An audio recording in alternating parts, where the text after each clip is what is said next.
Like many great American things, it probably started with a lot of booze. Welcome to American Esoterica.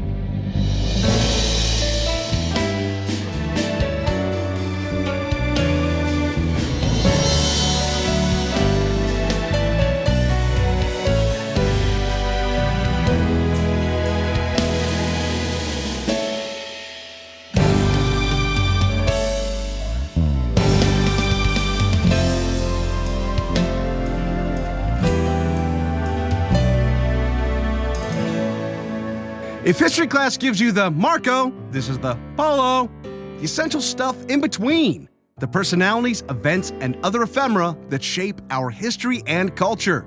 I'm Brian Powers.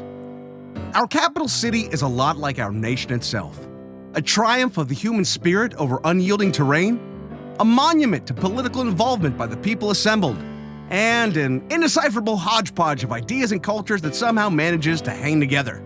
There's no city like it. The heart of the nation, a bespoke district designed from the start with but one intention. It was a clean sheet design, a blank canvas, a block of marble from which our government would be carved. But it wasn't always easygoing getting our federal district up and running. It almost didn't happen at all. So this is the story of how Washington, D.C., as we know it, came to be. The first capital city of the federal government was New York. It's where George Washington took the oath of office in Federal Hall in 1789, the year after a French architect named Pierre L'Enfant remodeled it in anticipation of the building serving as the seat of government. There was some contention in the choice of site, however. The government had landed in New York in 1785 after hopping around for a few years. It had been effectively chased out of Philadelphia 2 years earlier by, get this, federal troops, who had banded together to finally get paid for their services during the Revolutionary War. The Confederation Congress actually had Alexander Hamilton call up the Pennsylvania governor and beg for state troops to protect the federal government from the federal troops. That didn't exactly fly, so Congress packed up and snuck over to Trenton, New Jersey, George Washington style. It then did some capital hopping to a few more places, finally landing in New York. But tension remained. Southern states, already on the defensive because of that whole wanting to own people thing, became wary of the seat of federal power moving further and further north. The Articles of Confederation were proving to be a disappointment as well, and it was starting to look like the country is more just states than United States.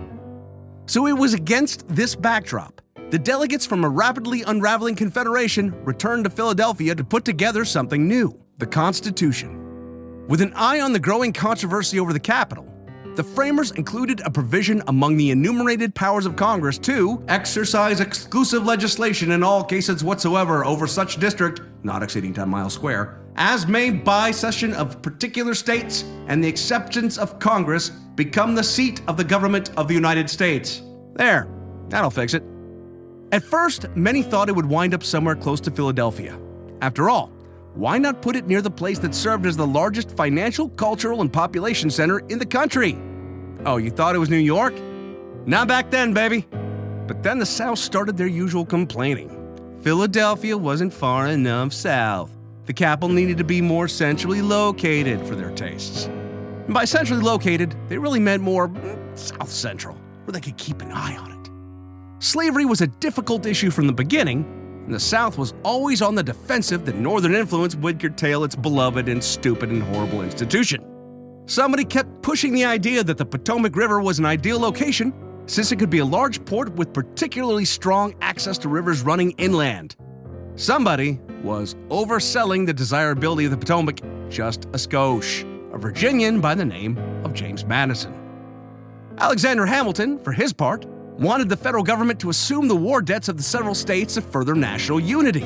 His idea was that it would give the nation the ability to gain credit in dealing with other nations. There were two big issues with this plan. It rankled the southern states that had largely paid off their debts, for one, and these war debts were often originally to soldiers and suppliers who had long ago sold their claims for pennies on the dollar to speculators who stood to become very rich if the United States were to start paying off the debt at its full amount. These greedy profiteers were going to get rich on the backs of those who had sacrificed for the cause of freedom. all while the original note holders suffered poverty. Both plans, the Potomac location for the capital and Hamilton's debt assumption, were losing footing in Congress, and things were looking dire. The new nation was split between northern and southern factions, and just picking out a spot to stick the capital seemed like too much to handle. This was gonna be the Articles of Confederation all over again. That's when Thomas Jefferson hatched a plan, getting Hamilton and Madison to bond over good food and probably at least a little wine.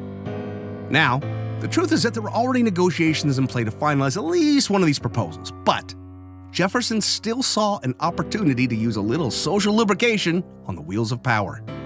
He invited both Hamilton and Madison to his New York apartment for dinner, and probably an after-dinner drink or 12. Now, we don't really know what actually transpired that evening. Hamilton and Madison went over to Jefferson's diametrically opposed on these two issues, and when they left, they had agreed to the Compromise of 1790, also known as the Dinner Table Bargain. Heck, the only account of this even taking place comes from a few lines from Jefferson years down the road, talking about how he had been bamboozled by Hamilton and how much he regretted putting the meeting together. According to Jefferson, the agreement was for Hamilton to bring his New York allies in behind locating the new capital on the Potomac, coincidentally between Virginia and Maryland, two southern slave states. And in exchange, Madison didn't have to vote for Hamilton's plan, but he would withdraw his dire opposition. Oh, and the state of Virginia would very quietly get credited for a very large sum of money to lower its tax obligations. How do you get a bunch of Virginians to go along with your debt assumption scheme?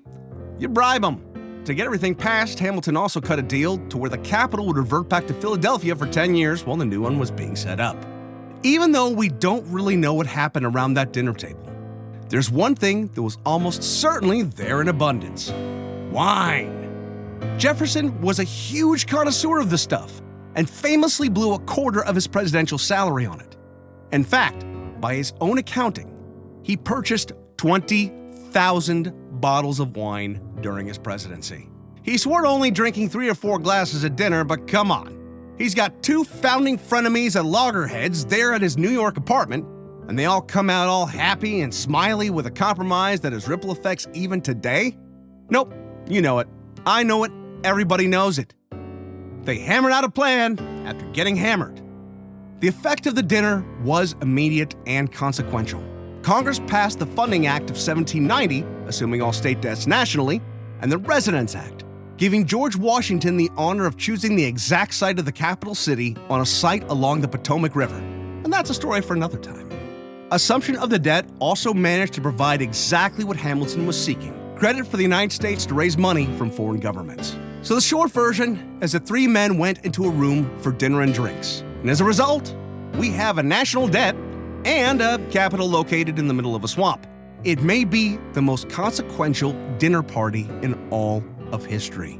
So if you've ever been to DC in the summer and have nearly died from humidity, know that you only have Thomas Jefferson to blame. This has been American Esoterica. All sounds were made by me, Brian Powers. Did I get it wrong? Did I get it right? Just want to talk about how hard it is to walk the National Mall in July? Whew. Drop me a note. The address is yell@americanesoterica.com. More information on this show and its episodes can be found at americanesoterica.com.